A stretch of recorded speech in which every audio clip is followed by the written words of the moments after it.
Hi, I'm Kerry Coon. I am going to attempt to walk you guys through the installation process of the Quick Coupler by Trailer Gear. This hitch is pretty amazing, and it's really pretty simple to hook it up. So simple that if I can hook it up, surely you guys can too. So I'm going to walk you through the process. So here's the tools that we're going to need for this installation. First of all, our cell phone, which is an absolute must. We might need to answer some text messages, send a Facebook message.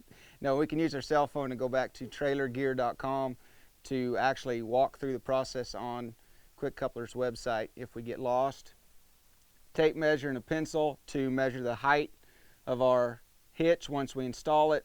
A wrench, cheater bar if necessary to release the set screws and the locking jambs which holds your trailer hitch at a certain height. Our wrenches, we're going to need a couple wrenches to tighten the nuts on our U-bolts that we're going to fasten on each end of our cable. Our grease gun so we can grease the hitch as we install it. We're going to need a drill so we can pre-drill the holes for our pulley and our cable guides and our hold open latch. And we'll need a screwdriver to screw in the self-tapping screws.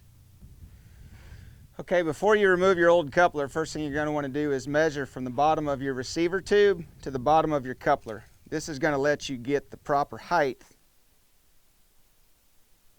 when you install your Quick Coupler hitch. So we're at 17 1/4. So then I can come over and measure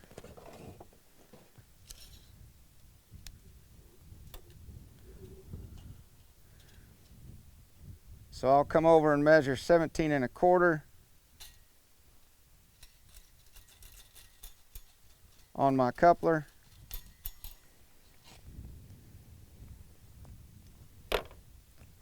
Okay, once we have the height measured, then we're going to loosen the locking jam nuts and the set screws.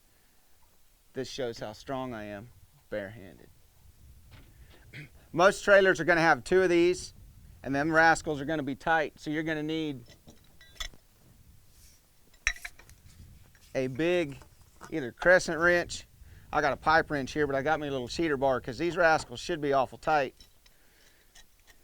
This little cheater bar, all it's going to do is give me enough leverage that I don't need some massive guy over here to loosen them up.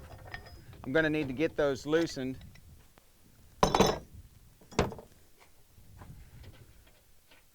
So my hitch can come out. Now most of your hitches probably won't have a pin in them. This pin right here is actually holding this hitch in. If I didn't have that pin in there and I loosen these, that hitch is just going to fall down.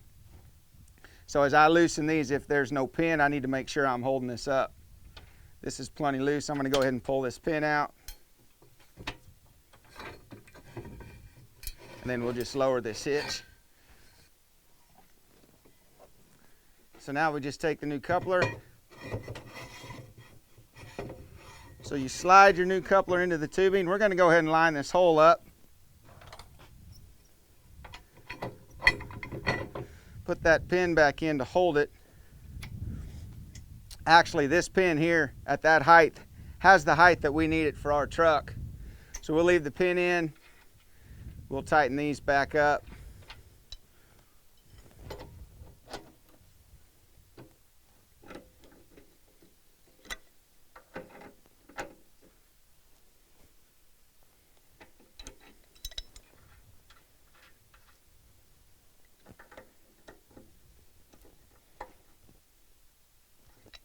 Again, depending on whether or not I have a pin in there, it's probably going to dictate how tight I get that. Okay, what I got to realize when I put this coupler in, I've got to have this lifting arm right here lined up for a straight pull with where my cable is going to be run. The way these holes are put in this coupler, they line up perfectly with the hole in my receiver tube that has that locking arm lined up for a direct pull once we install this cable. So it's very important to have this piece right here lined up for that straight pull. Once I have my hitch installed at the correct height, then I'm going to go ahead and lubricate this grease zert, which as I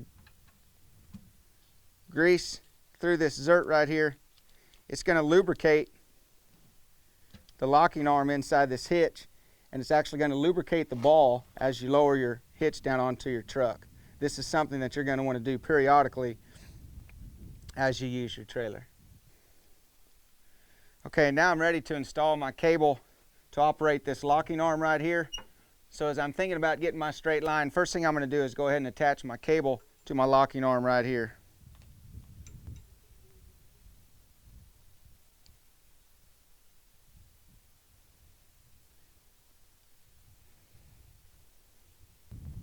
Okay, once I have my cable attached to my locking arm, I'm going to bring my cable back here and try to find the best spot to pull from to get this locking arm to come all the way up.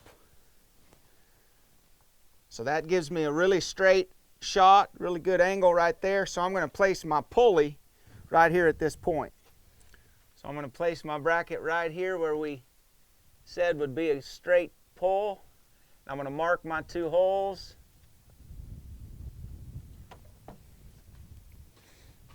Then I'm going to drill them, pre-drill them so that I can get this self-tapping screw through this metal.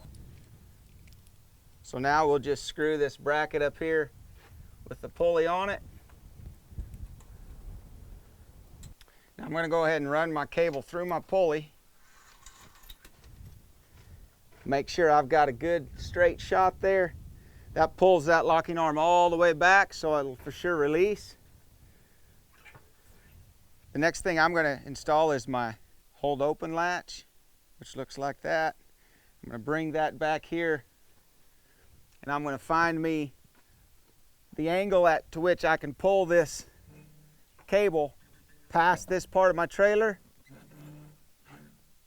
So that's going to give me a good straight shot right there.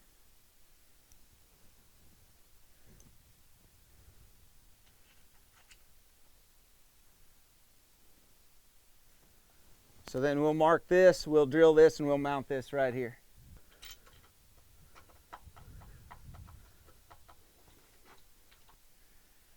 Okay, so I'm going to go ahead and take my 2 cable guides that are going to be located between my pulley and my hold open latch. I'm going to go ahead and slide them on my cable. Then I'm going to take my little plastic hose here that's going to represent my handle. So it's a little softer on my hand when I pull on it. We'll go ahead and install this clamp, and we're going to adjust the distance here to where we can hold that locking arm open. Okay, so my goal is to have a little handle that I can pull onto, but I'm going to need to adjust this cable to get the correct length to where when I hook this back here, it will hold my locking lever, my locking arm open. Okay, so now that we have this adjusted to the right length where it's holding the locking arm open, this cable is tight between the hold open latch and the pulley. Now that will allow me to mark these cable guides on these 2 beams right here so that I can have a straight shot between that pulley and this latch.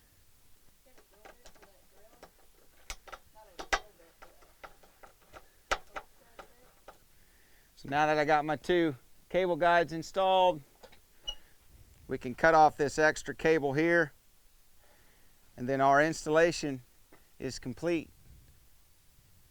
I had my staff walk me through how you handle each one of these tools, since I found none of these in my tack room. So once again, someone that rides horses for a living, if I can install it, anybody can install it.